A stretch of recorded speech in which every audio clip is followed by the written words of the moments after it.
Come to the January 2nd morning devotion. Continue in prayer. Colossians 4:2. It is interesting to remark how large a portion of sacred writ is occupied with the subject of prayer, either in furnishing examples, enforcing precepts, or pronouncing promises. We scarcely opened the Bible before we read, "Then began men to call upon the name of the Lord."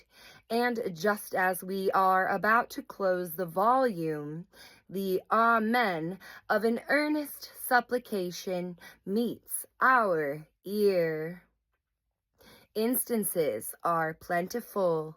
Here we find a wrestling Jacob, there a Daniel who prayed 3 times a day, and a David who, with all his heart, called upon his God.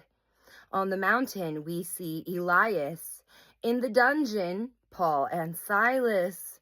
We have multitudes of commands and myriads of promises. What does this teach us but the sacred importance and necessity of prayer?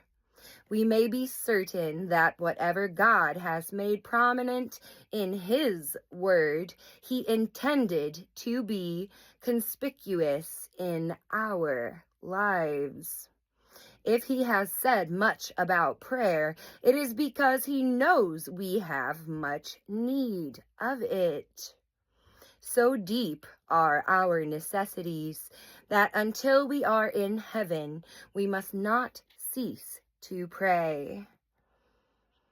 Dost thou want nothing?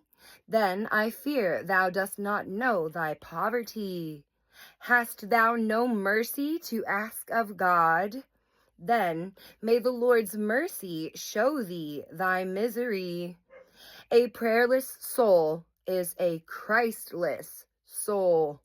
Prayer is the lisping of the believing infant, the shout of the fighting believer, the requiem of the dying saint falling asleep in Yeshua.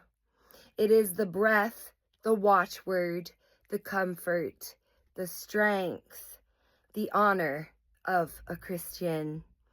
If thou be a child of God, thou wilt seek thy Father's face and live in thy Father's love. Pray that this year thou mayst be holy, humble, zealous, and patient, have closer communion with Christ, and enter oftener into the banqueting house of His love. Pray that thou mayst be an example and a blessing unto others, and that thou mayst live more to the glory of thy Master. The motto for this year must be, continue in prayer.